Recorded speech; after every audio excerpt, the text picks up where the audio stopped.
Hi everyone. Welcome Future Work Scotland to our August event. It's great to have you here. It's great to be back. Actually, we've had a couple of months off, took a summer break.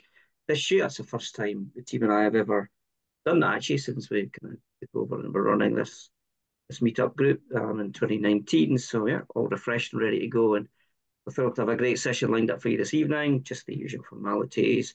Those of you who don't know me, I'm Sathpal Singh. Everybody calls me Sath. I'm the host for our session. I'm joined by the rest of the organising team, my co-organiser, Henderson, and Paula's with us as well. So the whole team are here. We don't really have a strict formal code of conduct. We simply ask you all to be respectful of one another. As far as we go, want everybody to have a great experience, so just keep that in mind throughout. And as ever, we'll give you some updates at the end of what's coming up in the pipeline and some of the things we're planning over the remainder of the year. And if there's any other, shout outs, etc., we're happy to share them at the end. We will take questions after our amazing guest speakers have delivered their session. As ever, if you have any questions for you that come up along the way, drop them in the chat, prefix them with a Q. It allows the team and I to find them and sift through the rest of the chat and pick them out when we get to the Q&A. And with that, I'm absolutely thrilled and delighted to welcome Tony and Phil to Future Work Scotland. I know their work well. We've kind of known each other for a wee while now. I've certainly known Tony for some years now. And he spoke here, for those of you who've been at Future Work Scotland and joined our sessions for over the years, will know that Tony's a past guest speaker. He spoke here actually in 2020, I think it would have been, when we moved to we had the weekly series and we were doing the sessions to really support our community through what was a difficult time, I think, across the globe with the global pandemic and all of us being locked in our homes. So yeah, we remember Tony's session well. And I think it's probably also worth pointing out that Tony's session was about remote hybrid working, which was a very, very important topic at the time in the organisation landscape. And that journey still goes on for many of the teams, and I'm sure you've got to experience that in your organisations. Both Tony and Phil have extensive experience in the industry, as I'm sure you're probably aware. They've been doing this stuff for many, many years and across the globe with many organisations. They're both very active in the kind of agile community as well, with Alistair Coburn, and they've both been two of the kind of early guides in the part of agile movement. And of course, they're both co-authors of GovernAgility, which is a new great book that's come out, would have been this summer, I guess. It's been a few months now. They've both been out promoting their work in this space. Again, extensive experience in this field. So really delighted and thrilled to have them here today. Really looking forward to them sharing some insights from their new book. And yeah, we get a lot from the session. So without further ado, I'm going to hand over to Tony and Phil to take us through the session. So welcome, gents. Great to have you here. Over to yourselves. Lovely to be here, and I'm sitting in New Zealand, and Phil's sitting in Melbourne, so it's quite early here. It's about good evening there.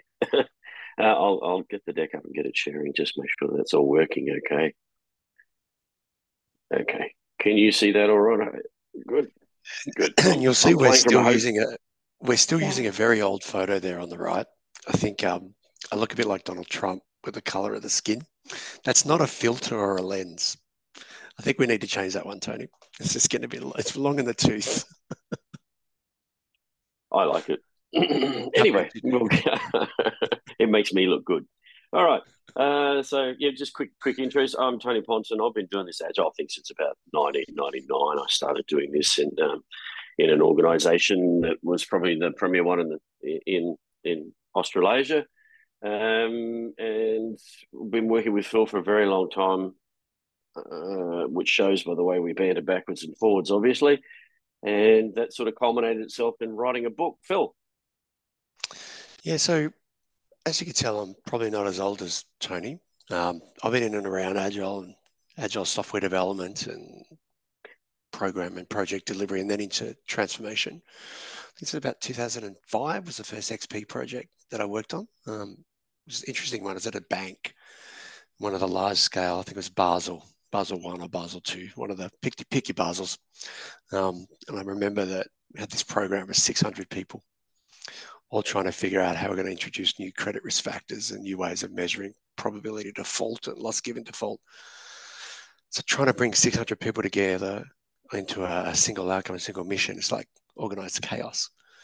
But we had this little kind of group that split off, and we decided to try a thing called pair programming. So I paired myself with a quant, so I was the BA, and off we went.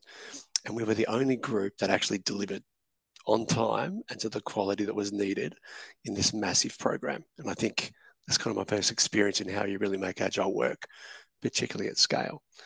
So I went from there into projects and programs, and now I'm actually the head of enterprise transformation for Bupa across Asia Pacific. And that includes value realization team, which is how we do our governance. That's kind of my day role today. So thanks for having us this morning as well, or this evening for you. So for today, Phil will play the part of the industry expert. All right, we'll move on. Okay, so let's just talk and set the scene a little bit, right? Why do we want to talk about GovernAgility or agile governance or adaptive governance? I think I've got all the names they might use for it, right? It's because we see in organisations and we see across the world, and Phil and I'd seen this. We've been researching. We've been very lucky to work with organisations right across the world because we were working with the thing. If you're not aware of it, we're also part of the group that created the remote agility framework. As Sath said, I talked on it here back in 2020. And part of that allowed us to work with organisations from all over the world. We kept seeing the prevalence of agility being injected into organisational construct. But however, what we saw was the governing systems or the governance using what we call the notion of organisational environmental stability. The traditional governing systems were predicated on the fact that there was that balance, that stability, and we all know that that's not the case. In fact, if we've learned nothing in the last 5 years, we should have learned that nothing's going to stand still, nothing's going to change. And so really that's when it comes to VUCA. And you can't have a good agile talk without VUCA, can we, right? Have to have VUCA, right? And we're very wedded to that. But we like to think about the Coburn quote in it. So you also can't have a good agile talk unless you refer to a Coburn quote, we always think. But the reason that agility is so important, and the reason it's so important to talk about governing agility is because exactly as Alistair said here, it's not going to stand still. You can't plan the result. It will not sit still. It will not behave. So why are our governing systems or our governance systems predicated around the fact that it will? So that's why this talk is really framed about why governance and governing systems need to change. Yeah, there's very good reasons why traditionally we would set governance up to be static. It's regulatory driven, it's audit driven, it's stakeholder, shareholder driven. Those things don't go away. There's still those expectations on most, particularly get to large scale organizations like society expects a certain amount of control measures to give you the ability to operate and generate a profit. We put those expectations on companies and we ask them to respond and make sure that they're sort of trying to do the common good where possible. So when we talk about stability and when we talk about the need for better controls, we're not suggesting you change some of those needs. Those things are still really important. It's just how you start to tackle them, which can become where you get that level of agility and flexibility. Yeah, and I think that plays into the way we think of VUCA. So we think of VUCA perhaps a little different. Perhaps maybe some of you think of it in the same way as us. But we think about it as that complex interplay of extrinsic and intrinsic. So we all know the extrinsic forces of VUCA out there in the world, right? If you're on this call and you don't know what VUCA is, I should have premised that: volatility, uncertainty, complexity, ambiguity. Those forces are at play. We've seen them, right? We all know the pandemics, the wars, financial instability, etc. So I'm not going to talk too much about that, but it's the intrinsic, because the pressure from external creates the pressure internal, and there is an internal VUCA in every organisation, which means your governing systems are then at play. And when we think of those intrinsic, there's a really good saying that I like to use here from Jack Welch from GE. You know, if the rate of change on the inside of your organization is not the same or greater than the rate of change on the outside of your organization, you're losing. The trouble is when we do the rate of change inside organizations and we have governing mechanisms that are not adaptive or not able to move and change, or as Phil said, the controls have been put in place over a period of time, and we'll talk about that, then that inability to flex and shape means that the change is not the same or equal to what's happening to us externally, and we're seeing that from organizations that are struggling. Phil, you love to talk to VUCA, so I'm going to give you a moment and I do a little bit. Mainly I have a military background, so I used to be in the army before I went to university and ended up here. Yeah, thank you very much. So VUCA was actually really gained prevalence in the US Army War College from about 1987 onwards. And the idea was to give the military a framework to try and describe a complex multilateral world. And that's kind of what we've got today. We've got such an integrated multilateral world. When you look at, particularly when you think about software and technology, when you look at software and technology today, no organization runs internal platforms. If you look at the product stack, the product set like we've got, for our example, we've got about 1,100 applications, I think, that run sort of most of the organization, you know, from top to bottom. Probably more than half, 3/4 of those are not our applications. Probably closer to nearly 80% now. And of that 80%, we're at about 90% running on cloud. So it's sitting on someone else's server. So the complexity is actually due to digitalization and digitization is actually just exploded. So the idea of VUCA gives you that framing element. And when we talk about intrinsic, I think that's a really interesting one. So from an organizational perspective, so right now, and it's an open strategy, so I can talk about it, we're actually at Bupa trying to shift the operating model. So traditionally in Australia and globally, because we're a global company, we are a health insurance company, but we're actually moving to become a health caring company. And you think, oh, that's pretty simple from insurance to caring. Well, it's actually not. It's quite complex. So we're going from a market, which is just a provision product, where we just pay for things, to actually being a provider of services. So that's clinics, that's hospitals, that's optical, that's dental. And that's a seismic shift for the organization. And what it's doing is introducing a significant amount of tension, so intrinsic VUCA, which is causing a lot of disruption in how we work and operate today, because you don't want to break the now, but you know you're building for the future. So how do we respond to that? It's not just being externally imposed, we're creating it.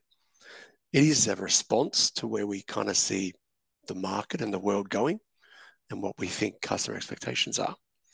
But it's actually self-caused and self-generated. So we're responding to ourselves to some degree. Yeah, and so I think about that. The first thing we like to do when we do these talks is let's define governance, because everybody has a thing that they think, well, oh, what is governance, right? It's the big word.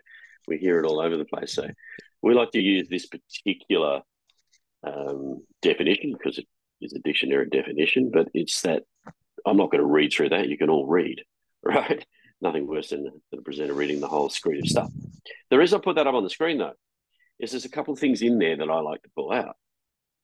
Firstly, it's the entire system. Second thing, for the organization. So when we look at that, why do organizations then insource?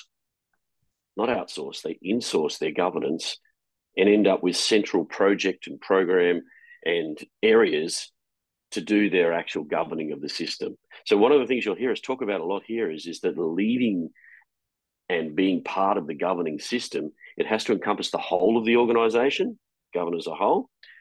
Leadership has a part to play in that. You can't insource it to a centralized area to do your governance and say, hey, you're going to govern that, because what you actually do is you end up with a bottleneck that's going to govern the system, all right. But unfortunately, what it does is it creates an impasse or an inability, or it disenables your ability to use your agility, whatever kind of agility you're using. It's kind of interesting. Sorry, so I might jump in there, Tony, and you think about it. Yeah, this yeah, is where that idea of assurance and control comes in.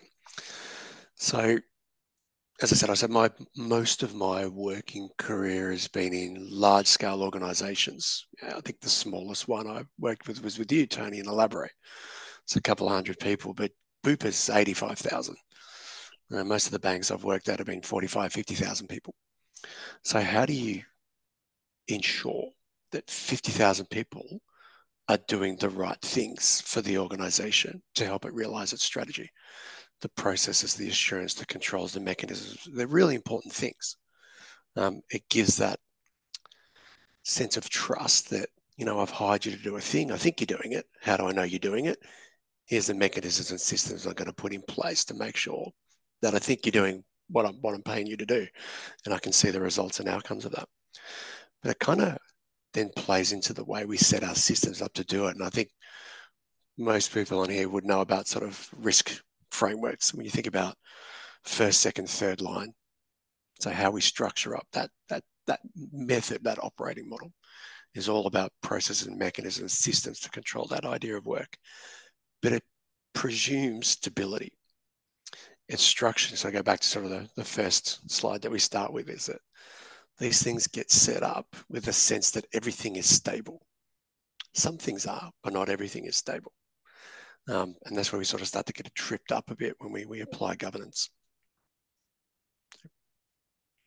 So if we take it from then, what we just want to set the premise with you today is when we talk about governance and for the rest of the talk, and you'll hear us reiterate that a few times, we focus on governing the systems as a whole, the processes and programs and projects and frameworks and change things, but governing the system as a whole, right? So then if you think about governance, then of course you've got to talk about agile, right? Because if you inject agility into an organization, we start agile. So what is agile? So we know agile caused that massive paradigm shift. That should be no surprise to a group like this, from software to agile management. Finally, it's generally to business agility, which ultimately is across the whole of your organization. So when you inject agility into the whole of the organization, that requires a change. And what we talk about that is it changes how we govern the system as a whole. So we just want to keep reiterating that it's around governing the system as a whole, not as a singular or in certain pockets or parts. Phil, I can see And you even champion. I just, you can tell, can't you? It's just the body language. Even when we think about business agility as you talk about a paradigm shift, like you go and look at your Standish reports or your version 1 reports, and 96.7% of companies are doing agile. And of course they are. And they're doing it in technology and software delivery. But then as you sort of start to expand your lens and look at the things that prevent those teams from being successful, so you're looking at the functions and things that sit around them and how demand comes to them and how it gets sort of back out to the customer, that 96% number tends to drop right down to about 20. So though we talk about paradigm shift towards business agility, I think some of the statistics that we've seen over the last couple of years is that we're probably still early adopter, maybe crossing the chasm when you think about business agility. So great, we're doing it well in software delivery. Look at my 96 agile squads.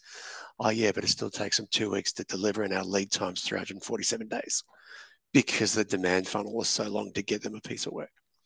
So business agility as a concept is kind of, I think, still very emergent. It's got a long way to go. And we think it's emergent because we're not looking at governing the system as a whole.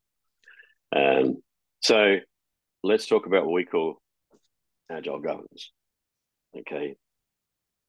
You can read that. It's applying the values and the principles of agility, the way we govern an organization. Why? Because in other words, we want to ensure the mechanisms, the constraints and the strategies and the delivery methods for the entire company are nimble and adaptive. That's how we frame agile governance. Seems very simple. Seems like a fairly easy statement, but we see this as in organizations where this is not being applied. We're still applying all the things we just talked about. And as Phil said, we're agile, but we're not. And interestingly enough, when Phil and I were doing this talk that we've just done this at Agile Australia, there was a keynote talk from Quentin Quarrel. If you know him, he's the inventor of FAST. And he actually did a presentation where he was showing all the different parts of agility and the things that he thinks should go into that to make it happen. But he didn't have governance in there. And so I had a chat with him, and he now has that in his presentation. So I converted him. He's actually added it to his presentation to say, you have to govern the agile system, because he inherently thought about it, but hadn't actually put it into the presentation. So that was an interesting chat. So if we think about that, we contend that agile governance is the forgotten element of, any organization adopting new operating models, with that goal of enabling agility and across their systems of work. They attempt to inject agility, but they disenable their ability to use the agility because they haven't used agile governance. What do we mean by that? Well, we left governance behind. So when we shifted to agile, we put governance to the right. And when I say we, I'm going to be really strong here. So hopefully I don't offend too many people, but I'm sorry, I'm going to do it. We, the agile community, we, the transformation community, we, the consultancy community, and I think I've probably got everybody in the gamut of, or we, the agile practitioners, left governance behind because it was too hard or too complex, and it was easier to affect the flow of agility in an organization at what we saw as the easy target. All right. I'm going to contextualize that a little bit for you. By doing that, what we created was a 3-speed economy. I and Phil walk into many organizations and they tell us that they're transformational and they have a goal of being transformational. But because they're not addressing the governing systems, they find themselves transitional and they can't leverage the benefits. So what do I mean by that? So in organizations, what we see is most organizations has a system of strategy and leadership, and usually they're all heading in the right direction. If that's not, then that's a different talk to today. Okay, you got a different problem. But their systems of strategy and leadership generally know the direction of travel, whether that be a very long direction travel or short direction of travel. At the systems of work level, this is where they've affected agility. So, it's really easy to create streams, teams, pods, squads, tribes. Have I got them all, Phil? I think I've got all the different names. So we see that. Cruise. That's where we've injected agility, right? Cruise, there's a new one for me. I'll pay for Cruise one is as the new well, one. right? Yeah. Is that the new one, is it? Okay. Spotify model, the model that wasn't a model, that isn't a model, never was a model. Let's put that in there as well. Anyway, let's continue on with that. It's easy or easier in the construct of organizations to attempt to do that, right? The problem with that is as we get to a certain point, we reach what we call the complexity ceiling. And I'll talk about that in a moment a little bit, right? Because what happens is our traditional systems of funding and governance are going in a different direction, or they're operating on a different pattern. Or worse still, our traditional systems of funding are going one way and governance going the other way. We're trying to inject agility. We've got strategy heading that way. And essentially, we then have a 3-speed economy within our organization. And I'm sure everyone on this call has heard the call recently to say, agile's a dirty word, or agile's bad, agile's dying. Well, we contend that's not the case. What we contend is that organizations have not affected change to their governing systems. And the governing systems have created this disability or disenabled their ability to use their agility. To give you a little stat on that, our good friend, Evan Laybourne, who you'll see wrote a forward in the book for us, he's the founder of the BAI, Business Agility Institute. I think at last call he said at Agile Australia when we saw him, they're in 86 different countries. So this is no small report. 5 years. They don't invest in transforming governance policies or governing procedures or governing systems until 5 years into their journey. And we wonder why our agile systems are not giving us the payback that we wanted. We're disenabling our ability to use agility. And we're doing that because what we end up hitting is the complexity ceiling. And when we hit that complexity ceiling, we are paying a complexity tax. Organizations are paying a complexity tax. And we're not talking tens of thousands here.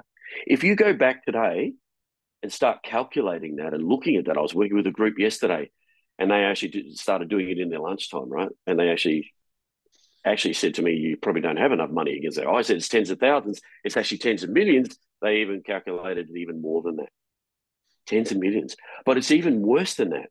The complexity tax spans out into not just cost, it's time, it's scope, it's people, and its value. You're paying a complexity tax that your organization or organizations can't afford to. And this is why our agility is not as optimal as we wish. So if Yeah, you so the think old about Kent, that, the old Kent Beck quote, um, yeah, silence is the sound of risk piling up. So I talked about earlier being on the Basel program in like 2005. That was because before that I was a risk manager. So I ended up starting in risk management. So I spent about 6 or 7 years in bank and compliance risk.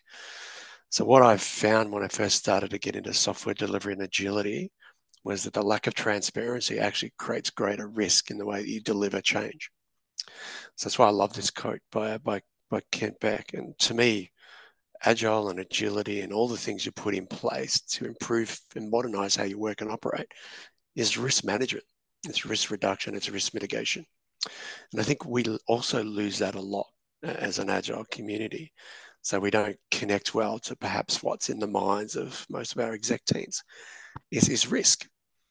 So most of their day-to-day, when you think about assurances and processes, controls and systems you put in place around governance, it's about risk. So if you can't see the work, you can't elevate it, you can't have transparency, which is a bunch of things that we're going to talk about shortly, you're just increasing your risk profile. So I think from a traditional execution perspective, so think about your static governance systems, maybe running a program or a project. It's only about once a month or so that you've got enough data or that you pull something together to present a report to get feedback on. So within that month, if you've got a couple of hundred people working on your project and they're all making directionally defining decisions every day, you could have made 1,000 plus 2,000 decisions, which are taking you off sort of in aggregate towards the direction you actually don't want to go, but you don't know because it's been about a month worth of work before you come back and you look at the data and you start to ask questions about it. So I think, again, from an agile perspective, we don't think about risk enough, which means we don't think about governance enough. It's kind of part of the hook of the whole book. Anyway, back to you, Tony. yeah, and I think to add to Phil, so I have this thing that everybody's heard the watermelon project or the watermelon reporting, and that plays to that, right? It's green, you drop it on the ground, it goes red, and everybody's got to clean it up, right? But actually, what happens is it turns into code brown, and that hits the fan. And then that means that you're spending an exorbitant amount of money and time and people. And usually the golden boot starts to roll down and everybody gets kicked with that golden boot until that gets fixed. So we can't afford to do that either. Yeah, well, I So want to what talk we're about. trying I want to talk about before you do. I want to talk about your complexity go with that. tax with a couple Yeah. of data points, a little bit, and the waste that's inherent in that.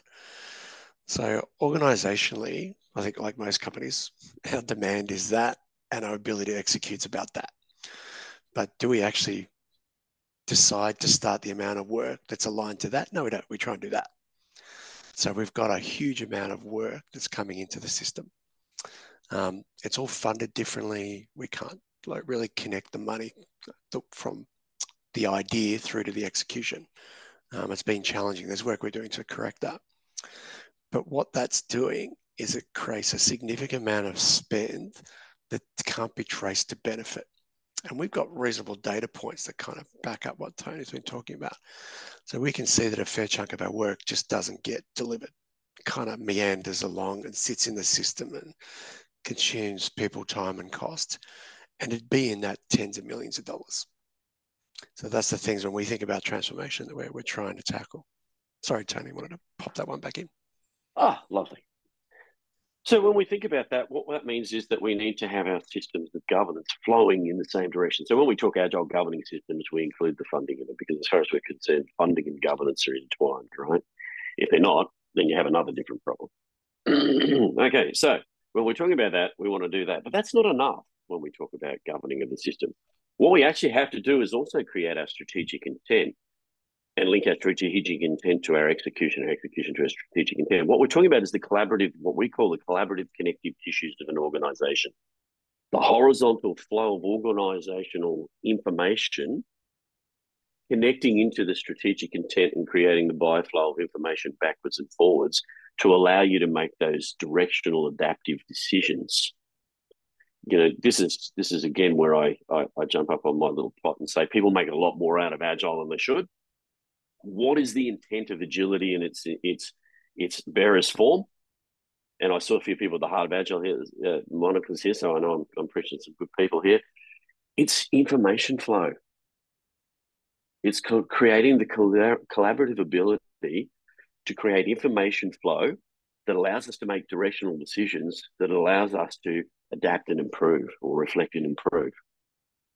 That's what agility is. And when you apply agility against your governing system as the whole, then you have that horizontal flow of organizational information through to your strategic intent, creating the biflow of information, which actually is doing what we call removing the bifurcation of knowledge, right? Excuse me. The bifurcation of knowledge. Bifurcation of knowledge means split in a fork, right? People up here tend to know where they're headed. People down here think they know where they're headed. Are they actually agreeing? Are they connected? In the middle, we've got a whole group who's trying to stop, hold on to, challenge, maybe control. That's an issue for us, right? So when we look at this in a three-speed economy, you can see the effect of it.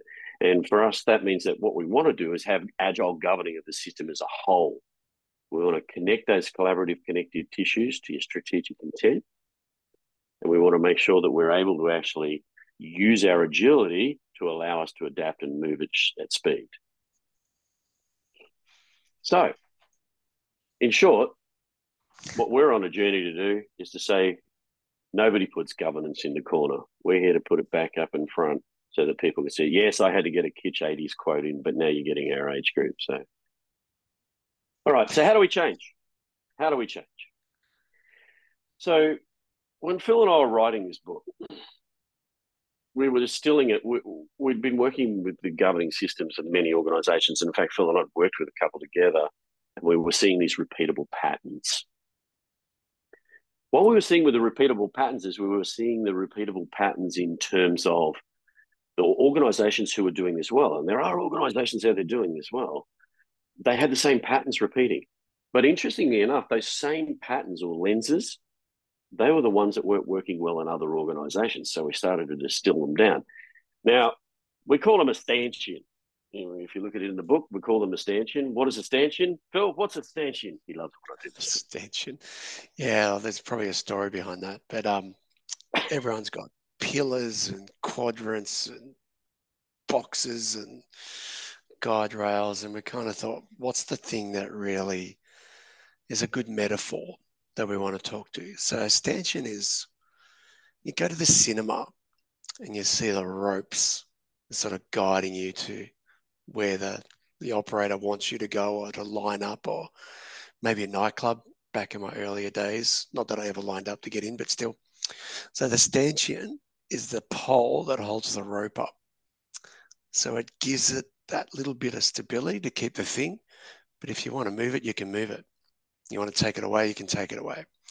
So essentially, we kind of thought that's a really good metaphor to what we talk about, in that the guiding principles of governing agility should be there when you need them. And then when you don't, you move away onto something else. That's kind of why we use stanchion as the whole thing to bring the work together. Yeah, and so the thing you're going to hear me talk about, I'm very passionate about this, is that it includes what you heard Phil say, it guides you where you want to go. It creates the guide rails, not the guard rails. So in governing systems of traditional organisations, there are a lot of guardrails. Do we all know what a guardrail is versus a guide rail? I'm very specific about that language, right? Guardrails are the last bastion of stop before theoretically your car goes over a cliff. So hopefully you hit the guardrail and it stops you from getting there, right? Now, that's not that you shouldn't have those. When we go back to the beginning of the talk, we're saying the controls and the mechanisms, and we should have them. The trouble is what we have is organisational detritus. Something went wrong. We put a guardrail in place. Something went wrong. We put a guardrail in place. Something went wrong. We put a guardrail in place. In fact, what happens is that organisations have so many of those guardrails. And when we talk to them and we start working with them, you have an organizational construct of that's the way we always did it. We don't even know why we're ticking those boxes. What we actually want to do is challenge those and create guide rails that allow people. It's a bit like I talk about the guidance system on your car, the one my wife turns off because she really drives her crazy. But basically, it pulls you back into line and it says, this is the way we want you to travel, the direction of travel. We give people the right guide rails, they'll use them. Guardrails, they tend to just leave them there and say, well, that'll stop us when something happens. So in the governing systems, we want to think about the guide rails rather than creating the guardrails that create it. And give you a point, an example. I'm working with an organisation at the moment, very old organisation, been around for a very long time, utilities organisation, and they have so many guardrails in place that they were taking over 2 years to get something through regulatory before they could actually put it into their flow, before they could actually deliver. And when I was talking to them, I say, well, has anybody asked the regulator, do you this massive thing that takes you 6 months to create to get to the regulator? Has anybody talked to the regulator? We sat down and we talked with the regulator. It turns out only about 5 pages out of that intense big guardrail they put in place was required for the organisation to actually do it. The regulator actually said, oh, we thought that was your stuff. It was important to you. We only need that information. So there are all these guardrails we've built up over the time, and the guardrails that we put in place, we want to move them into the guide rails. And I guess the stanchions are part of enabling you to be able to do that. So I'll just I'll bring them up just quickly. Before you do, part of that guardrail idea is just a human tendency for comfort. Hey, I've got a control, I've got a process, I'm feeling comfortable now, I can just do that. It takes me 10 times as long to do it, but hey, I know it and I'm comfortable. It's kind of a thing I think just naturally default to. Yeah. And so we distilled into these patterns, which we call the stanchions. That's why we bothered to do that whole thing about stanchions, because then people go, what the hell are you talking about? So these are the five lenses, the 5 stanchions that we've distilled this into. We'll dig into each of them, but you can see conductive leadership, sensible transparency, data-driven reasoning, and patterns of work with humanity as the cornerstone, people as the cornerstone. So I probably don't have to do that here, but when I do this talk regularly with executives and leaders, the first thing I says, for today, we will not use the word resource. We're talking about humanity here. We are using people. Can you please look resource up in the dictionary, and you'll find that it doesn't refer to people. Oh, it's funny. So, we're in the middle of, I've got to tell this one, we're in the middle of rolling out a new PPM system, and the team rolling it out. It's an agile system. We got lean kit, we got agile place. This is where the resources line are. And I'm just sitting there going, all right, boys, I don't think you quite get the intent here. Yeah, I see it all the time. And so that's a fair shocker that hits them. So anyway, all right, what we're going to do, we're going to dig a bit deeper into the stanchions because we only have a certain time. We're trying to distill a large book into it, but we'll dig into each of the stanchions rather than keep wombling on, I suppose is the word. Hey, I can use that, womble. I'm in an English and Scottish and UK area. People know what a womble is. In Australia, people look at me and go, what the heck is that? Okay, conductive leadership. So the first thing we did was we looked at leadership. Now, we chose the word conductive leadership for a very important reason. Again, I've been around the agile community for a very long time, right? And I've been working with executives and I've been working with, organizations and leaders for a very long time. And I think one of the worst things that I've ever heard is servant leadership. And most people are going to be looking at me and go, oh, here's the thing. There is no leader I've ever had a good conversation with when I tell them that I want them to be a servant leader. In fact, one of them said to me, listen, I don't even pick up after my kids. I'm no servant. And so we found that language was making it very hard for us to converse. So we looked at conductive leadership and we stumbled across something that really piqued us. So we know that out there you can hear, David McKay's intent-based leadership, and there's servant leadership, and there's all these different types of leadership, Red Team. Not that any of them are bad, but we needed a way to talk to them. Conductive leadership is the way we talk to them. Why? We want to be more conducive, more conductive in terms of the fact I want you to think about the conductor of an orchestra. When you see the conductor of an orchestra, do you see him playing the notes? Do you see him in the mix? Do you see him jumping in and getting stuck into the execution. No, he's guiding, right? So I talk to leaders about being conductive leadership. How long have you been stuck in the execution rather than in the steering and the enhancing and enabling where you should be? You're actually stuck in the execution. You never get to go home, never get to sleep. We use the conductive leadership. Now, if you think that's a bit strange, I want you to, when we finish this talk, go and have a look at a conductor. And interesting enough, I used to think they used to just wave their stick around, but I'm going to pick on Phil because I know Phil can deal with it. I'm conducting. He's played a bad note. I will give him a double tap of that stick on my way through. Phil knows he didn't get it right. He knows he's put the rest of it at risk. I have just made an adaptive change, a directional decision based on flow, but I've not jumped into the mix of the work. I'll guide the rest of the crew, and Phil does another one. So I give him a really good wave like that. He knows that he needs to fix that. But we're talking about leading with intent there, right? We're being conducive, and that's what we're looking for our leadership. Because as I said to you, if we're going to govern the system as a whole, you can't put governing of the system as a whole if your leadership is insourcing governance to a centralized area or a centralized group. Yeah, the other thing the conductor's not doing, Tony, when he sees that, is stopping the orchestra. And how many times do you kind of see a leader come in and go, oh, that program's not executing the way I need it. Just stop, reset, 6 weeks, come back with a new plan. You don't see that in an orchestra sitting up in the Philharmonic. The conductor doesn't jump in there and go, sorry, audience, time to stop. We need to reset our whole encore here. Doesn't happen. So essentially, we look for, I must take those transitions out. We look for these very 4 clear points. The organizations we see do this well, these 4 very, very clear things are happening. They're leading with intent, which harks to not just the David Marquet. I mean, Stephen Bungay was talking about leading with intent from, the art of action for a very long period. And he got that from the armed forces, leading with intent. They're actually giving intent. They're leading with intent. They're not jumping in. If you don't, and you're never going to be the one that gets to go home. You're going to get that phone call. Please tell me you're creating the learned helplessness. So we want that conductive leadership. We want leaders involved in the governing of the system as a whole. Giving that clarity of focus, giving that cognizance and responsibility to their people, and enabling collaboration. Now, all of that seems very simple. And when I talk to leaders, they often say to me, oh, that's yeah. I say, okay, are you doing it? That noise we just got then, the sound of silence, that's what we get. And they're not easy things to do, particularly the enabling the collaboration. Phil, you like to talk about that? Yeah, no, I will.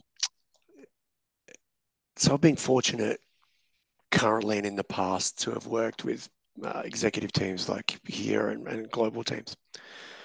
And in remote, a silo, and silos are okay. They're functional. You need them in a lot of instances. They become chasms. And when you've got a chasm, collaboration is really difficult to enable. So it's okay if work just happens to be sort of contained within the domain that you're working, operating within. It becomes a challenge when you've got a thing that needs to span multiple domains. We've got a problem you need to solve.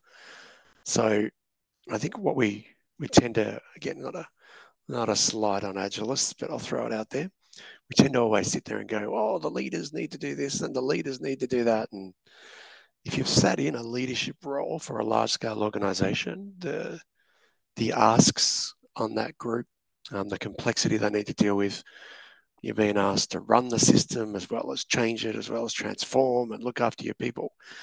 It's not only immense, it's exponentially growing. And a lot of the things that we need become just an impost on time, and it becomes challenging to actually free up space to stop and think and be able to do these things.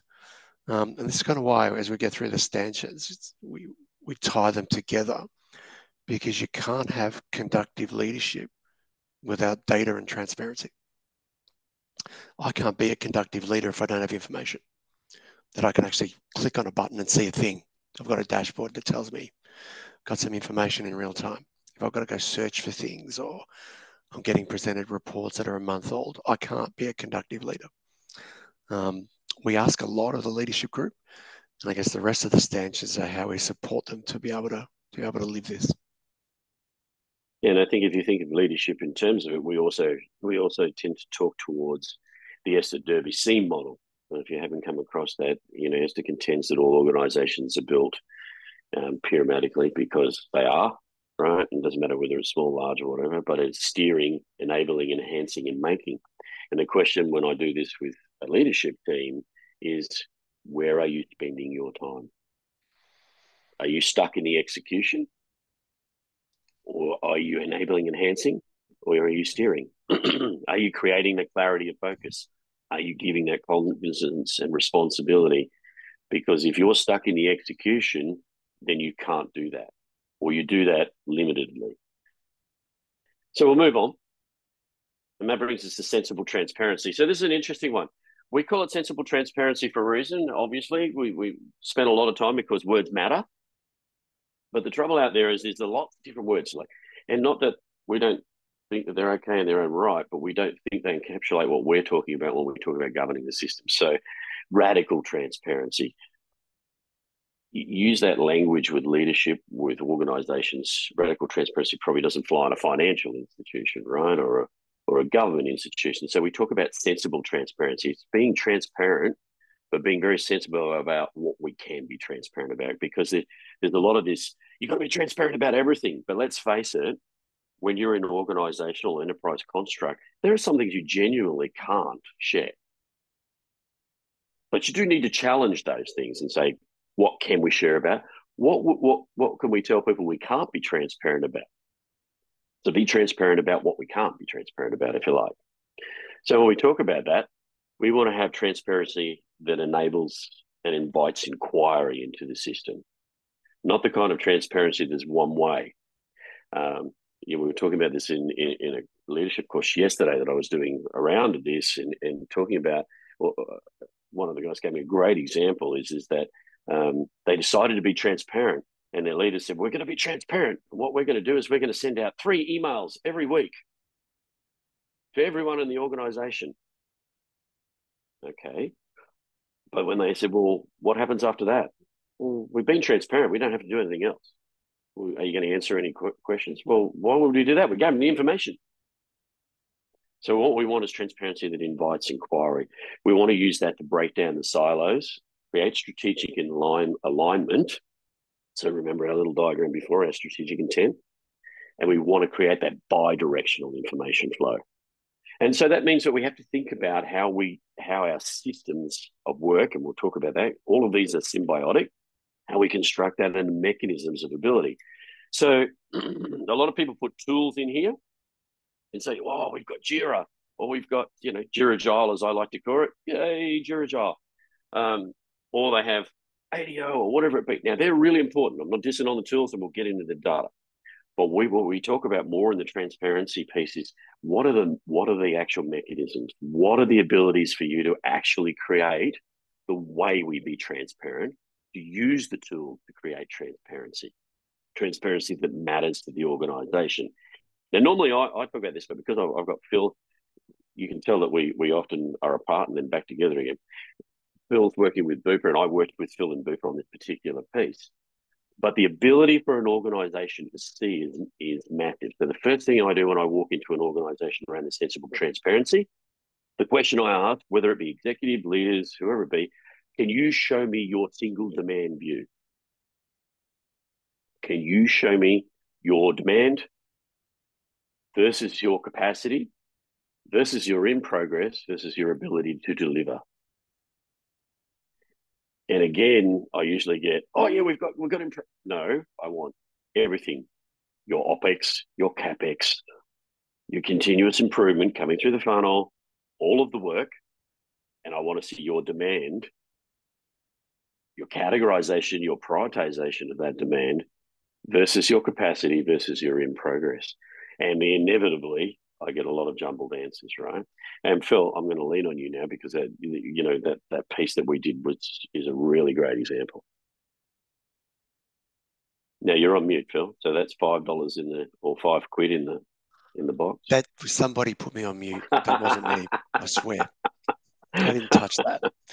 I bet it was Eva. Eva, did you put me on mute? Yeah. A couple of years ago, when I first joined the Bupa health insurance business in Australia, there was no real ability to understand the flow of the work. So there's a bit of an opinion and some observations that we're not getting as much done as what we're starting or we think we should be doing. How do we optimize and how do we improve it? So the very first activity we did was sort of map out every value stream. So go to the teams that were working on change. How do you execute? How do you pull all this together? We ended up with this massive Miro map of about 27 or 30 different ways of executing change. Off the back of that, we started to get data. We'll talk about data separately in a minute. But the idea was visualize the work, visualize the system. So if you think about even those that are probably on the call who've got experience with DevOps groups, it's right back to the 3 ways of DevOps. Now, if you can't see the system, you can't understand it, you can't work on it. So number one is always creating that transparency. And if you go back to sort of where we started, transparency invites risk. Sorry, lack of transparency invites risk. So if you can't see the work, you don't know how it's being executed, you don't know the data that sits behind it, you don't know your demand pipe, the prioritization methods, what Tony's talking to, you just have a greatly increased risk profile against what you're trying to achieve. I also think that without transparency, you can't have trust. And we talk about that a lot. It's sort of that filters through quite a bit. Transparency builds trust. It can be good transparency, it can be bad transparency, and sometimes it's a bit of a double-edged sword. But without it, you can't build trust in teams and trust in leaders and trust that the work is actually getting executed. So the question I get asked all the time when I talk about this one and I talk about what I've just spoken about is, well, all right, so what about our PMO? Where does that sit in this? And so I just want to address that a little bit, right? Whether it's a VMO or a PMO or a CMO or an EPMO or whatever you want to, all the O's. Value Realization Office now, Tony. Thank you. VRO. VRO. So that's what we have. The differential here when we're talking about the ability to provide transparency of information is that they're orchestrating the flow of transparency to enable adaptive portfolios, not insourcing to a centralized control mechanism. They're enabling the guide rails. Yes, there are some guide rails that they'll have to enforce. That's part and parcel of it. But when we talk governing systems, that's why we don't just talk PMOs, projects, et cetera, right? What we're looking for is an adaptive portfolio. We're looking for them to apply, in the words of the inimitable Pat Reed, who's left us now, minimum viable everything. So when we're doing sensible transparency, we're looking for that orchestration of flow, not orchestration of the routing and control of who does what. And that's a differential when you're talking about sensible transparency and enabling the right decisions at the right level at the right time about the right things. And we could go on forever, but we'll move on to the next stanchion. Okay. So that means you've got to look at your patterns of work. And when we're talking about the patterns of work, we have to enable those patterns of work across the organization that enables that transparency. It enables that flow of information. It enables the conductive leadership. It enables the teams and the streams and whatever that may be to work in that way that connects into the governing of the system as a whole. And so we talk about designing for flow. I'll let Phil talk a moment because he's so passionate about flow. But I'm sure that that's the buzzword at the moment because organisations, I hear flow. The only trouble is I would contend that most of the words that I hear used around flow tells me that they don't quite understand what flow means. It's not just flow of work or it's not just flow of X. It's flow of information that allows us to make that decision to allow the flow of work from beginning to the delivery. Phil, I'll let you talk. I'm just checking to see that Eva hasn't put me on mute again. No, we're all good.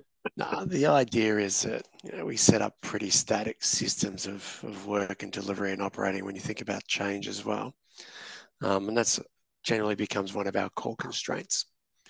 Again, sort of harkening back to the work we did a couple of years ago. Mapping out the value streams also revealed handoffs and dependencies. So how many people does it take, or how many pairs of hands does a small change need to touch before it can go from here's an idea to it's actually delivering some kind of value, whatever the outcome is. I think we're at about 27 or 30. And that's for small change. That means 27 or 30 different teams, because a person's in a team, have to plan for, execute, and do something to allow a change to go through the system in a sort of more legacy designed operating model. So when we think about designing for flow, which is kind of why Tony and I worked pretty closely with the remote agility framework work, was to how do you rethink your operating models? How do you rethink your teaming structures? How do you rethink the way that those teams interact with other teams? And we won't delve into that today because that's a whole sort of chapter and topic by itself. But the whole intent behind designing your patterns of work is so that work can flow better through the system. It can shorten the distance, the amount of time it takes to go from idea to done. And it's a critical part of how you govern. And why does it matter to governance? It's probably the question that you're asking. Decision-making distribution, Tony. So again, it's the guide rails. It's leading with intent. It's moving the decision-making and distributing as close to where the work gets done. We call it close in person, place, and time, which comes from lean, right? We want to have the decision-making as close to the people that do the work when the work gets done at the time the work gets done. So you have to design your patterns of work to enable that in terms of your governing of the system, making governance part of your everyday flow of work. Because if you don't, humans are do human things, and they'll find a way around, or the easiest way or the quickest way to get things done, which will truncate those centralized in-source mechanisms of risk. And we don't want that, right? So what we want to do is to give them and distribute that decision making in terms of the ability to do so. And that means we want to codify those ways of working so that it's very clearly understood right across the organization. And again, a lot of these things you go, oh, yeah. But when I ask, do you have it? Does everybody understand how that gets done? A lot of the times, oh, yeah, I told Bob how we did it yesterday. But no, somebody comes in and they find their best way of working. They're doing something different to it. They change their way of working. They break the collaborative connective tissues, or we pull the teams apart, we put them back together, and again, we know what happens. So we want to codify those ways of working, and we want to understand that dynamic reteaming. Now, the reason we include dynamic reteaming into the patterns where people ask us a number of times, big fan of Heidi Heflin. If you haven't read that book, you should. I love her saying, your teams are going to change. So you better get good at it. So the notion of stability and balance is just not there anymore. The change, the adaptation in the systems, the change that we have to earn, the intrinsic VUCA brought on by the extrinsic VUCA means that we have to think about how we dynamically reteam. In fact, I contend we take it one step further than that, is your organization is going to change. Your operating system is going to change. So you had better get good at it. So get used to designing your patterns of work, thinking about how that affects your transparency, thinking about how that affects your leadership, thinking about how that affects your governing of the system as a whole. You cannot, or you can, but if you do so, if you create an operating system or you change your operating system without thinking about the governing of the systems, which is what we've been doing for so long, we put governance in a corner. That brings us to data-driven reasoning, and I can see Phil championing a bit because he loves it. I'll talk a little bit to why we call it data-driven reasoning. You do that. You do that. Now, I was going to dive a bit more into the pattern of work stuff, but I reckon we're running out of time a bit, so we might have to. That's why I moved on. Yeah. Let's talk about data-driven reasoning really quickly. Talk about data. Yeah, data, whichever way you like it. Data-driven reasoning. So I'm sure everybody's heard data-driven decisioning, data-driven intent. That's great. You can have all the data-driven intent and all the data-driven decisions you like. And in fact, you can even have AI doing that, but you actually have to reason. You have to use the reasoning of the data that you're getting, making sure you have the right data at the right time in the right place to enable your transparency, to enable your patterns of work, to enable your leadership. And Phil said that before. Phil, I'm going to let you talk, and I'm starting to get cranky as well. No, that's okay. This becomes a really critical one because we talked earlier about sort of how do you have a conductive leader. You have one that has access to data. It doesn't need to go and find it. And that's where digital tools are really critical. I think I was going to talk a bit earlier around standards and practices. And standards and practices, particularly in an agile community, no offense, sometimes get a bit of a bad word. They get a bit of a bad rap. But you actually need them, particularly at large scale. And for the nature of the work might actually require to have standardized processes around your work and operate. So what digital tools allow you to do is to actually get some consistency in the way that your whole system might be working, which means if I'm working on part A, I need part B done and part D done, that work can actually flow between the teams. What we often see is that, you've got a multitude of tools that don't connect, or you don't even have any tools, and teams are just trying to figure out how they can get their piece done to get the whole executed. So once you've got your digital tools in place, then you've got real data, and that data trumps any opinion that you've got. And what we mean by that is that you hear a lot of noise sometimes. Oh, we're slow to deliver. Oh, that team slowed me down. And oh, we think we're doing really well, which is probably, we hear a lot too. Don't worry, our performance is fantastic. When you dig into the data, sometimes you can see that it tells a very different story. I think the other key element around using data is that without it, how do you know you're improving? Where are you at today versus where do you want to be? And I think we take a lot from Kanban when we think about this, and a lot from the Toyota production system, where sort of both Tony and I have done a bit of work in over the years. A lot of these things come from there. Start where you are, use data to improve. All those things are really well known in the Kanban world. But without data, you can't make those directional decisions. So what are you deciding on? What are you deciding against? Where do you need to go next? Information is really critical to enable you to do that.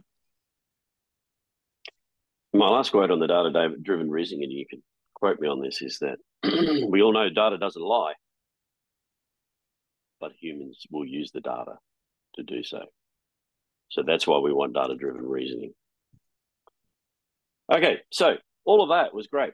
Now, I'm going to diverge just 2 seconds here. When we wrote the book, we got Alistair Coburn to review it. Everybody has to have one of those stories, right? And it all came back.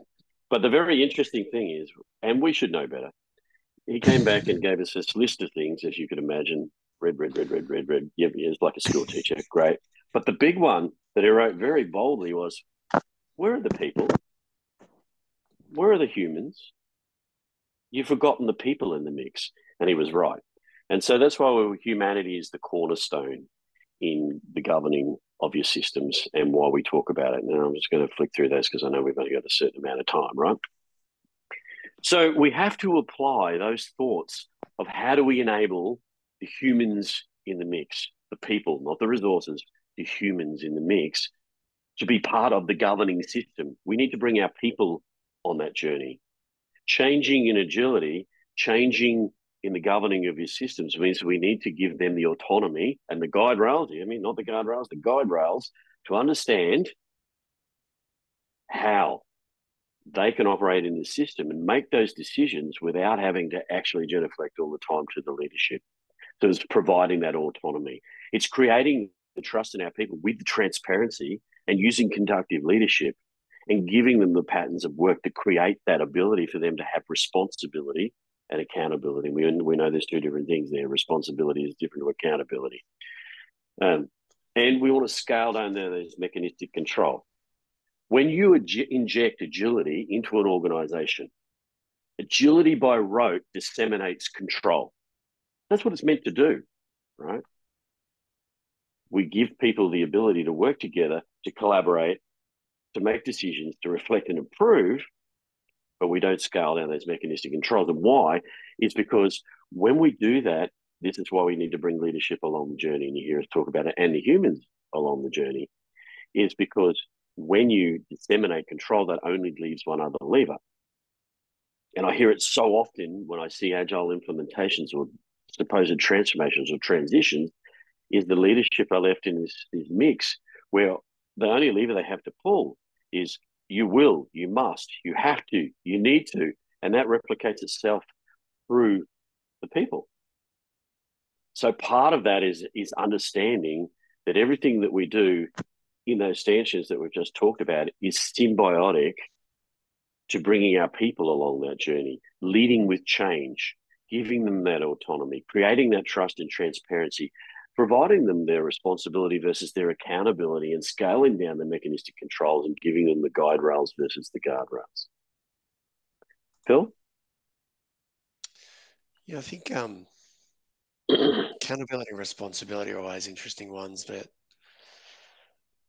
what we end up with in a system of work, if we don't tackle sort of the human elements, and we see this a lot, particularly over the last few years, is attrition, which is due to people kind of going, you know what, I've had enough here, I want to go somewhere else, or this isn't quite what I expected. We're also seeing a lot of higher instances of burnout. So we're actually pushing more onto our people. And I think that's partly because of the volatility, the uncertainty, the complexity, all the things that we're asking people to do and respond to. We're losing the human element a lot, and the levels of burnout are increasing. So when you rethink governance and rethink your system of work, if you don't take the human element into account, that's going to be an outcome. And there's a lot of data points to put to that. So that's why when we sort of talk about how you might redesign governance, it has to be from the lens of how can I make it a place that people will want to still work or want to be a part of. Imposing like processes and controls can have the opposite effect, especially on knowledge workers. There needs to be a bit of a sense of, yeah, here's the constraints, here's the guide rails we want you to work within, here's the stanchions to follow, but there's some degrees of freedom. You can move within that. Here's our enabling constraints. We need you to follow those, but we need you to move within those things. But you can do it this way and you can do it that way. You need certain degrees of flexibility when you design your governance system and your operating models. So I think just summing that up, and we'll get to the end of it, is that the stanchions, as we talk about them, are symbiotic. And you hear me say that a number of times. Other things that we've said to you today, some of them will be new, maybe. Some of them won't. Some of them will say, yeah, we've all heard that before. The point being is what we know is when we use this framing of this reference as a sum of the whole and explaining to leadership and explaining to organizations that you can't just adjust one without adjusting the other because you're going to break them. That gives a frame of reference for us. It's a meta frame, if you like, that allows us to actually then start to make the change systematically as a whole. So hopefully we've given you some food for thought. And obviously we could talk a lot more on them. The last thing we want to talk about in the governing of the system, Phil and I use this quote every time when we're adjusting the governing of the system. It's trust but verify. It was a Russian proverb. We don't use that. It was a Russian proverb. We don't use that one now. Proverb anymore. And it came out of the Reagan administration, but we really love it. It's trust but verify. That's different. That's different. That's a different way of thinking about governing of your systems, right? We're going to trust you're going to do the right things. We're going to trust that you follow the guide rails that we've set in place for you. We've given you the autonomy. You know your responsibility. You know your accountabilities. We're going to trust, but we are going to verify. We still need to be able to see in the system. We still need to check that we're on track, not necessarily because we don't trust what you're doing. We want to verify that we're on track, that we can make the interventions, that we can help you get where you need to go. Phil, I'll let you chat just quickly. Yeah, no, it's a critical one. I think it's also a continuum. Like you can end up with low trust, you can end up with high trust, but how do you kind of find the right balance? Every organization is a little bit different. But the whole idea of putting in place some of the core enabling elements is to give the ability to verify. Trust what you're doing. Just show me. Yeah, I've designed my way of working and we've got 6 different steps and this is our cadence. Cool. Can you take me through that? That's just could be things as simple as that, just to validate that what's been put in place aligns with intents and expectations. All right, we're going to finish up because we want to give I think 8:30 is there. Well, we're going to get some time for questions and answers, but I think I'm going to cede to Phil because this is actually Phil's quote. He loves this quote. I do. It's so true though. Agility gives the promise of better work. It gives a promise of pace. It gives a promise of better customer expectations, and that's the intent. We want to be. Every executive install agility, make me faster. That's you're going to hear the mantra. But if you don't change the way that you look at the whole overarching system of work and the way you govern that system of work. Essentially, you're stuck in first gear. I've got a super fast digital team. Look at how cool they are. The rest of the organization is running about 5 gears behind them and slows down that digital team because of the constraints that are put in. So to me, it's really just about how you get the best out of people and the best out of your teams and your investments. So I guess to say the last thing is, if you think about all of the things we've talked about, don't risk being stuck with a complexity ceiling, being stuck with a complexity tax. Don't disenable your ability to use your agility. Don't apply governance to your agile. Apply agility to your governance. Thank you. And I'll stop sharing from there. You can find anything else that you want at governagility.com.au there, so if you're interested. I'll stop sharing and happy to take any questions. Thanks, Phil. Thanks, Phil. That was great. Yeah, we've got about 10 minutes or so for questions, folks. So, Louise, you've got your hand up. There you are. I'll let you in. If there's any in the comments, I haven't been monitoring the covenant. No, it's fine. We'll pay attention then. Right. Sorry, I found my unmute. No, I just wanted to say I found this talk really interesting, and I have bought the book. I bought it while you were talking, but only because governance has been a big part of my life for a very, very long time, because I looked after a change framework for a large organisation, which I no longer work for, but I did it for many, many years. And the question around governance was a perennial problem, because everywhere you went, nobody could give you a clue as to how your governance would transform if in a really, really agile, large-scale environment. And it was really difficult. So that's why people stick with what they know, because they know what their current governance structure does. And so, okay, they're doing this agile thing, but then they kind of marry up together with what they're already doing. And over time, you realise it doesn't work. But nobody, and I'm not kidding, this is years of my life, so where we could never figure out, well, what does the governance look different, and we were gradually kind of getting there, in that you need to really turn it on its head and look at why the governance exists in the first place. So do you know what I mean? Because it's like, well, why do we need to pay attention to that? Why is it important? What is actually going to happen if we don't do that? So, but that's quite a really systemic deep dive into your governance as an organisation. You have to take it apart. And very few people or organisations actually have the appetite for that. So I should imagine that quite a lot of organisations which are still struggling with governance should be interested in at least a decent read on it. Yeah, we seem to be getting a few. Yeah. We seem to be getting quite a few of those at the moment. Yeah, I think you hit a lot of the nails on the head as to why we wrote the book in terms of it. Again, we're seeing that's the inhibitor to include agility in your organisation or not hit that complexity ceiling. Phil, you. Yeah, I was going to say, I think the data point from Evan and the Business Agility Institute is really powerful in that regard, where we're running an agile transformation and we're going to change the organization. And it takes, on average, 5 years for the organization then to stop and go, oh, that's the thing that's actually slowing us down. And if I remember, the first agile project that I worked on, that I led, was in 2007 at a major bank. And that was their first agile project. And I still remember it. But the governance layer was here. So all the things we had to do. And the operating model of the project was here. So we actually had to translate everything from here to there, just to align with expectations, corporate speak, language, process, structure, controls, whatever you want to call it. And that was half my job. Like half of my job, instead of leading the team to execute, was how do we translate this stuff so that we meet these expectations? Because none of that had changed. Yeah, you can have your agile software delivery teams. You can do it in the box over there, but you need to still do all of these things. And I think that we talked about that stat around business agility and crossing the chasm. And it's a pretty loose one, but I think it's around 25%. Only 25% of organizations are really tackling business agility. And by that, we mean not just software delivery, not just teams and people, but organizational constructs.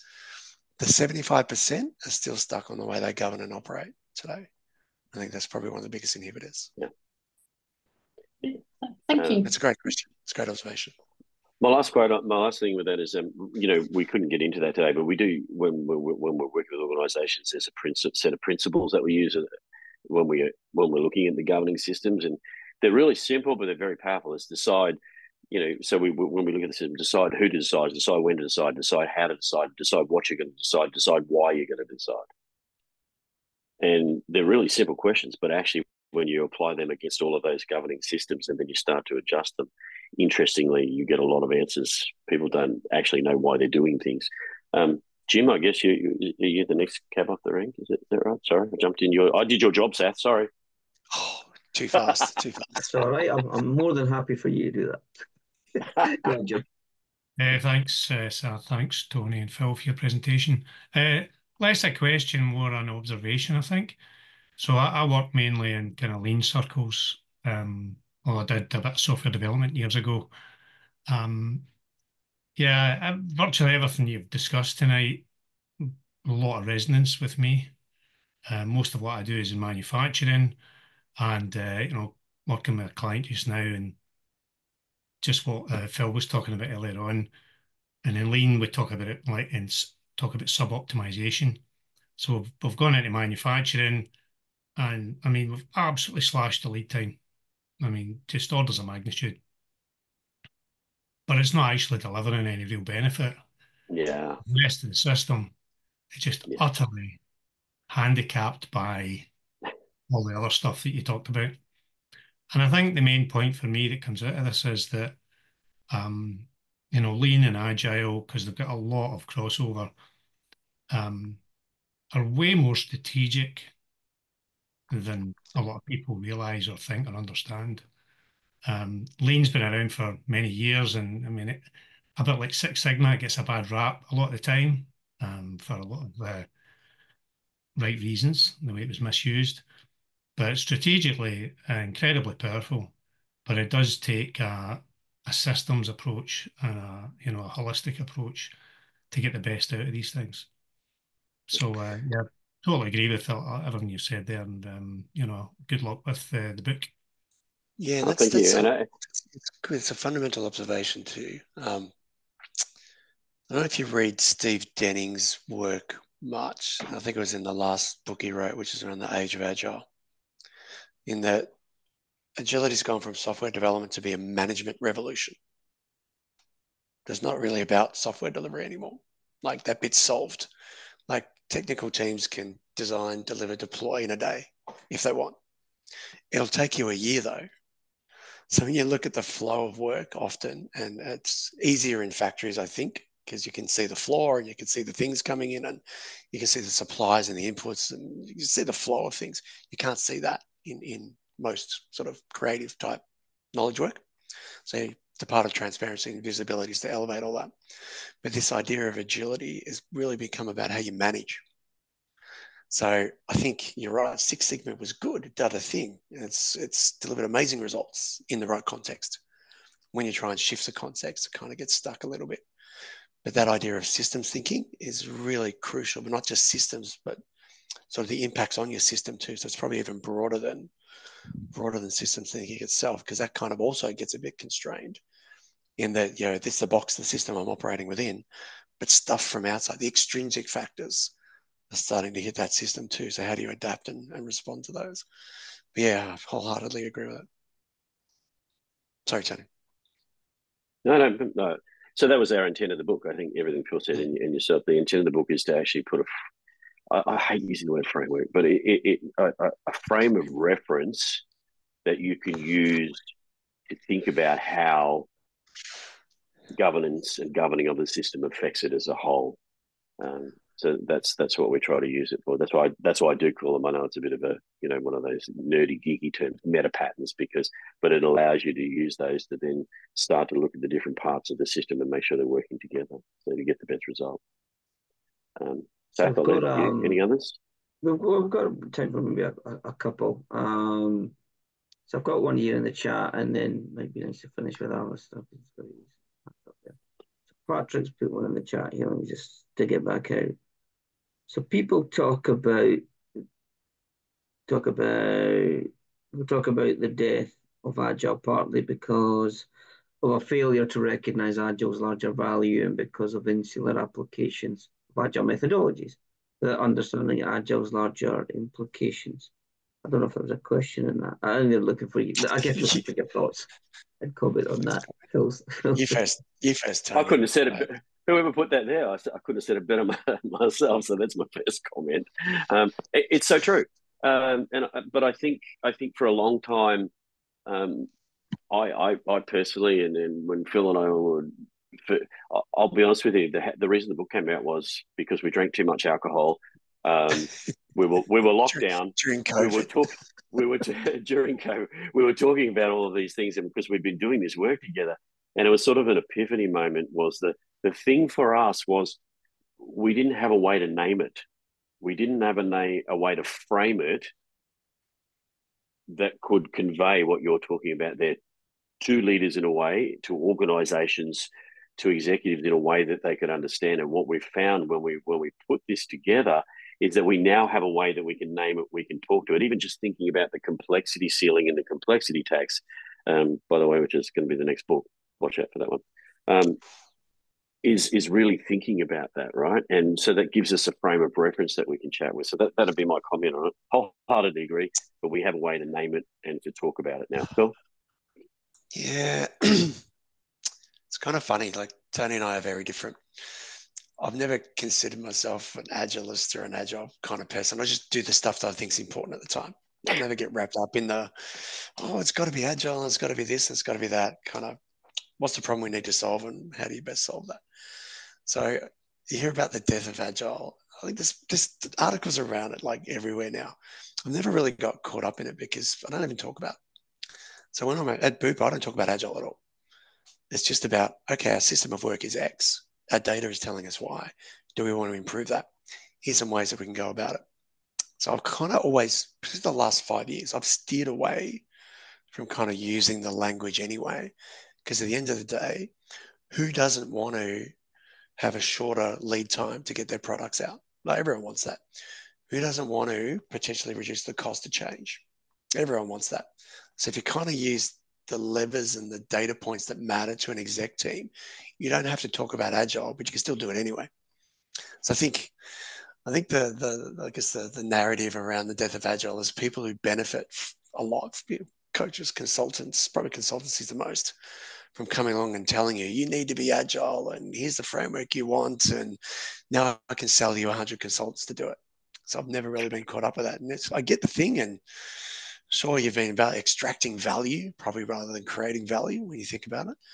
But for me, it's kind of always going to be there because I just don't talk about it. We just talk about system improvement using the data metrics that matter to an exec team. And if you use those, Agile's never going to die because it's the sensible way to tackle problems in the 21st century. At least that's the way I think about it.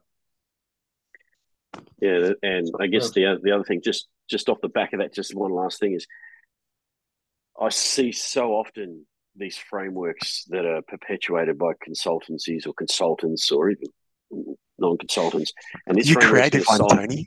Yeah, I know. Yeah, but you're going to solve all your problems, and I think that my concern with that is that first thing I say to executives: if you get one of those, keep running, don't look back, and don't stop to talk to them till you get to a place where you can start designing to the context of your own organisation and spend more time doing that. I wholeheartedly believe that. So, somebody else had a question, Seth? Yeah, I think Alistair had one there. His hand up muted. Do you still want to just ask a question, Alistair? It was thank you. It was just a really, really quick one. By the way, thank you, Tony, Phil. That was great, and I'm actually really looking forward to diving into the book. Just a really quick one, just a kind of a quick yes or no. We'll follow up later because we're running out of time. How much of this are you applying or using or working with the finance departments, the accounting departments within the team? Somebody asked the question. Yes, I was waiting for that. Yes, I get excited because people miss that piece in the puzzle. Yeah, cool. Because for me, go on. Yeah. Answer is yes. You can't not. This is so if you're in my 3-speed economy and it's got the funding piece in it, you have to bring the CFO, you have to bring the finance people into this mix. You've got to bring them closer to the journey. My old organisation, one of the reasons our organisation was so powerful in its agility is because we got the CFO and we got the head of risk and we brought them together and we had audit and we had those people together and we worked our way through what was the minimum viable, everything that would satisfy them in the system. So yes, Phil, so you go. Oh no, I was going to say the same thing. If you don't, don't bring the CFO along, you don't bring the chief risk officer along, and you don't treat it as an executive alignment. So we all agree we're going to do this. Then the CFO will stop. Sure. Cool. They will stop fundamentally a bunch of stuff that you want to do, just because that's not the way they work, plan, operate, deliver. Well, listen, if it's okay with you, well, I'll connect offline because I'd love to ask some questions, pick your brains. I'm a chartered accountant by background, and I'm kind of really interested in this whole idea of how do we bring agility into finance and how do we help finance support agility better.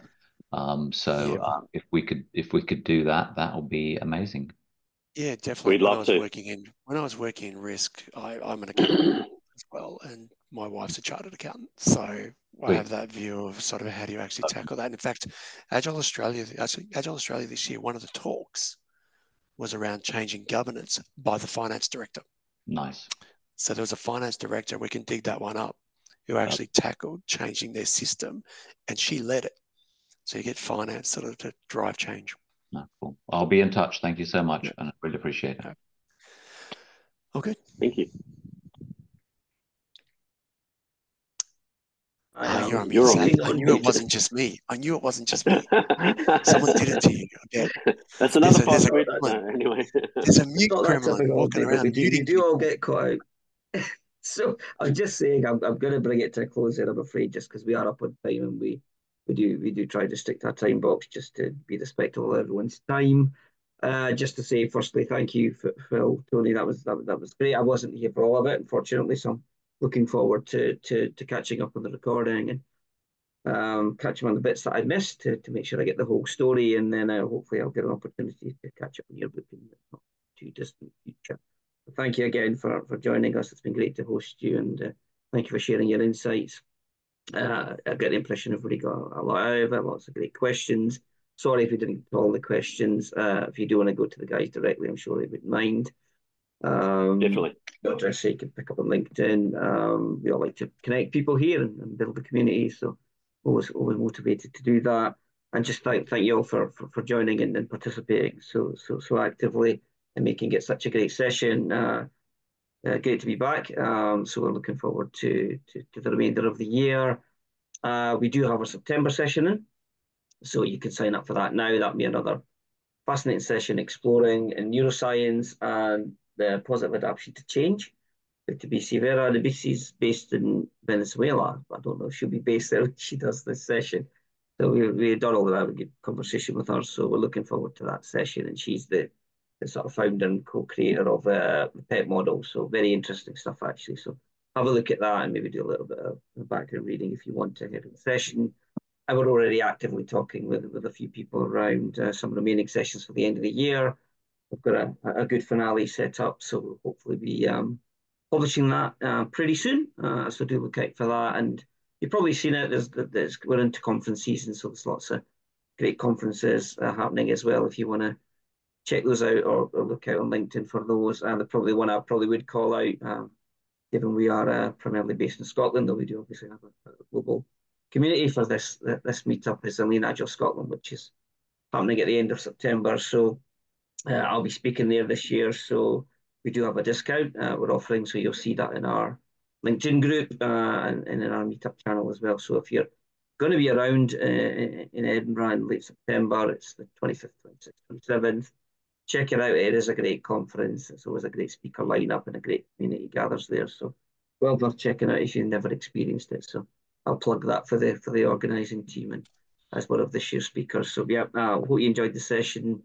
Hope we'll see you again soon, and take care. And yeah, good morning, good afternoon, good evening, wherever you happen to be. And thanks again to the gents for joining us so early in their days. So hope to see you again soon. Thanks, everyone. Take care. Definitely. All right. Thank you. Thanks, Bye. everyone. Thank you. Thank you.